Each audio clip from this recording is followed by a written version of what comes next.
अस्सलामुअलैकुम सामईन मोहतरम, उर्दू शाइन में आपको खुश आमदीद कहते हैं। नाजरीन, एक वक्त था कि हातिम ताई की सखावत के चर्चे दूर दूर तक फैल चुके थे और ईरान का बादशाह नौफल उससे शदीद हसद करने लगा था, क्योंकि हातिम की बढ़ती हुई शोहरत ने बादशाह के जाहो जलाल और चकाचौंध को मांद करके रख दिया था।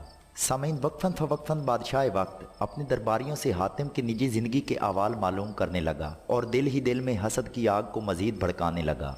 और बिल आखिर एक वक्त ऐसा आया कि नौफल बादशाह ने अपने एक दरबारी को हुक्म दिया कि पता लगा कर आओ कि दुनिया में वो कौन सी चीज़ है जो हातिम को सबसे ज़्यादा अजीज़ है। दरबारी हुक्म की तामील करते हुए कई रोज़ तक इसी मामले की खोज लगाता रहा और फिर जल्द ही खबर लेकर बादशाह वक्त की खिदमत में हाजिर हुआ और उसने बताया कि हातिम के पास एक घोड़ा है जिसके बारे में बताया जाता है कि हातिम को दुनिया में उस घोड़े से ज़्यादा कोई भी चीज़ अजीज़ नहीं है।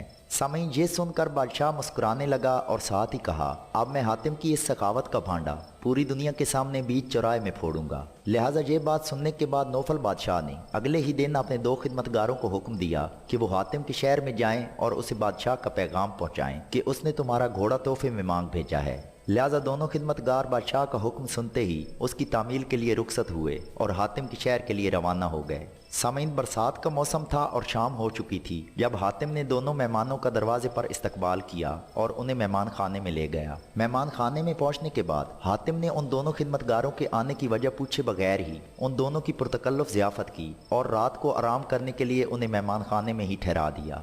फिर जब सुबह हुई तो हातिम ने उन दोनों से वहां आने की वजह पूछी तो खिदमतगारों ने उसे बताया कि बादशाह नौफल ने उसका चहीता घोड़ा उससे मांग भेजा है। हातिम ने जब ये बात सुनी तो उसने एक ठंडी आ भरकर आसमान की तरफ देखा।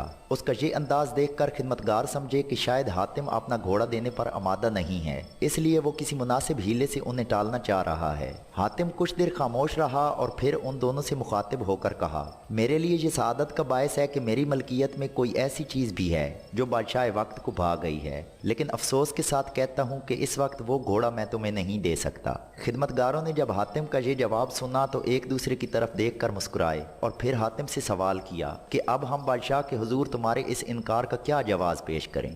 तो इस पर हातिम ने जवाब दिया, यही कि जब तुम दोनों कल मेरे घर आए तो मेरे घर में खाने के लिए कुछ भी नहीं था, चुनाचे मैंने वही घोड़ा ज़िबा करके तुम्हारे लिए रात के खाने का एहतमाम किया है।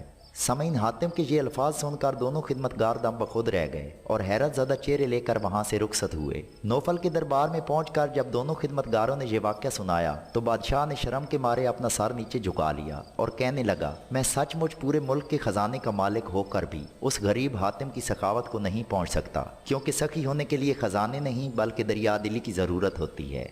सामईन, इसके साथ ही हमारी आज की वीडियो मुकम्मल हुई। अगर वीडियो अच्छी लगे तो इसे लाइक और शेयर करें और उर्दू शाइन को ज़रूर सब्सक्राइब करें ताकि आने वाली तमाम वीडियोस सबसे पहले आप तक पहुंचती रहें। वीडियो देखने का शुक्रिया। अल्लाह हाफिज़।